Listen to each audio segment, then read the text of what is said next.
6:40 in the morning. Same as yesterday, same as every day this week. The diesel smells the same. The thermos is hot. The gulls are already working the shallows, same as always, pulling bait scraps from the water like they have every morning for as long as you can remember. You've fished this harbor for 15 years. You know the tides. You know the rhythm of the channel at first light.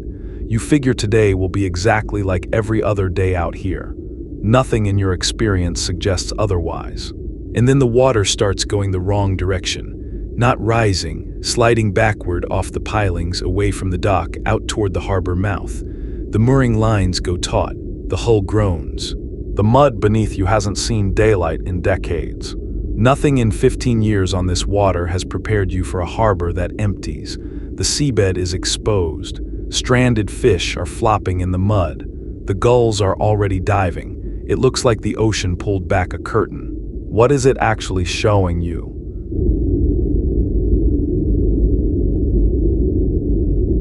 A neighbor is already wading out in rubber boots, bucket in hand, going for the stranded flounder. Someone laughs. Someone else is filming it on a phone. It looks like the ocean gave everyone a free meal. That is not what this is. This is the trough of a wave. The crest is already on its way. In deep water, a tsunami moves at close to 800 kilometers per hour, as fast as a commercial jet. You never see it. It passes under deep-sea vessels as a ripple under 1 meter high. But when that energy hits shallow water, the wave slows down and everything it was carrying stacks up vertically.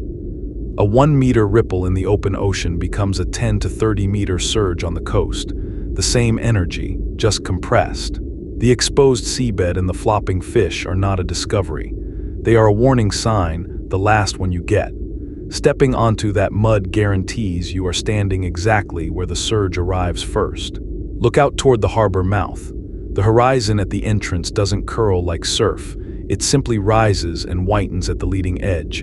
That is not a wave. That is the entire ocean moving inland.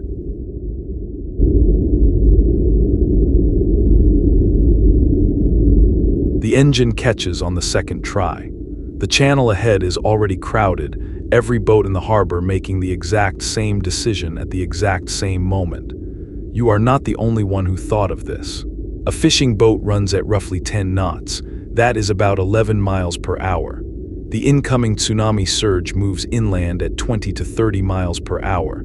The math never closes. You cannot outrun it. Survivors who tried it have described watching their GPS at full throttle and finding they were not moving forward at all. The surge was physically pushing them backward into the harbor. Every extra boat in the channel became another obstacle for everyone behind it.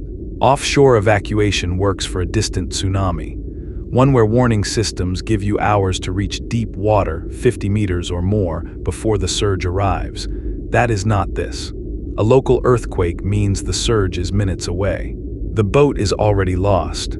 Turn off the engine, step off the dock, leave it. The vessel is replaceable. The window to make this decision is not. Every second spent at the throttle is a second not spent running.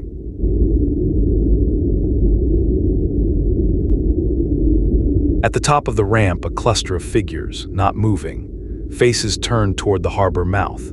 Someone says, "Wait for the siren." No one runs.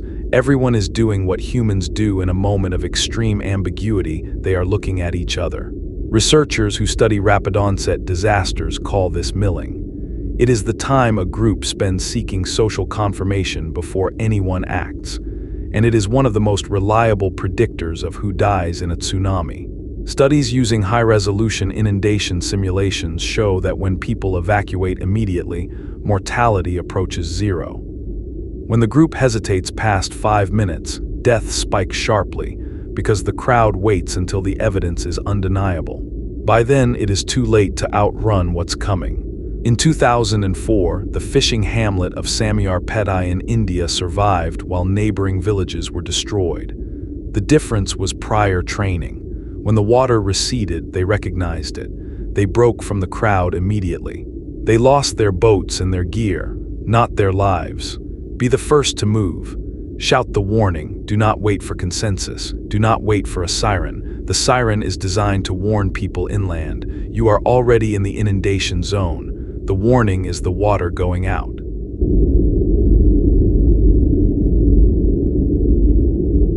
Feet on pavement now, lungs burning. The bait shops are shuttered on your left. You are scanning roof lines. You are looking for concrete.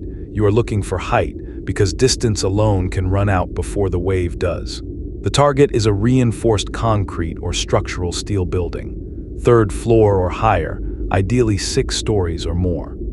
This is the FEMA P646 standard for vertical tsunami evacuation, structures engineered to survive the hydrodynamic force of the surge and the impact of the debris riding inside it. Wood frame buildings will not survive contact with a tsunami surge. The hydrodynamic load and the debris striking them will take them apart. Basements and lower-level parking structures flood completely and immediately. Neither is a shelter, both are traps. One more thing, the first wave is often not the worst. Harbor resonance, the way an enclosed basin traps and reflects wave energy, means later waves in the same train can arrive bigger than the first. 20 to 40 minutes on. Stay elevated, wait it out. You made it 3 floors up, concrete under your boots, lungs still burning. But the thing you were actually running from was never the water rising. It is what the water is carrying.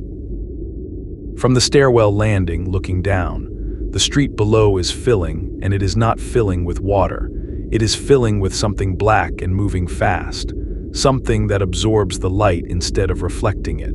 Ankle-deep water sounds survivable. It is not. Water moving at tsunami surge speeds reaches a depth velocity product that sweeps an adult off their feet in seconds. It doesn't have to be deep. It has to be fast. And this water is never just water. It is a grinding slurry, mud, diesel fuel, and crushed vessels.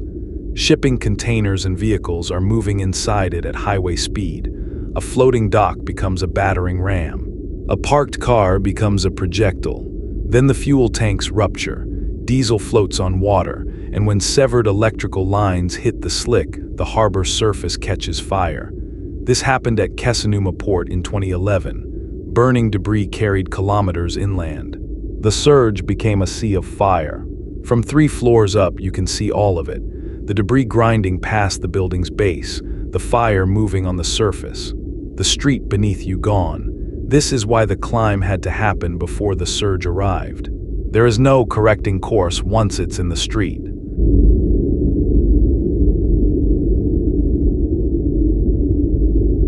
Rooftop now, smoke still hanging over the harbor below, concrete solid underfoot.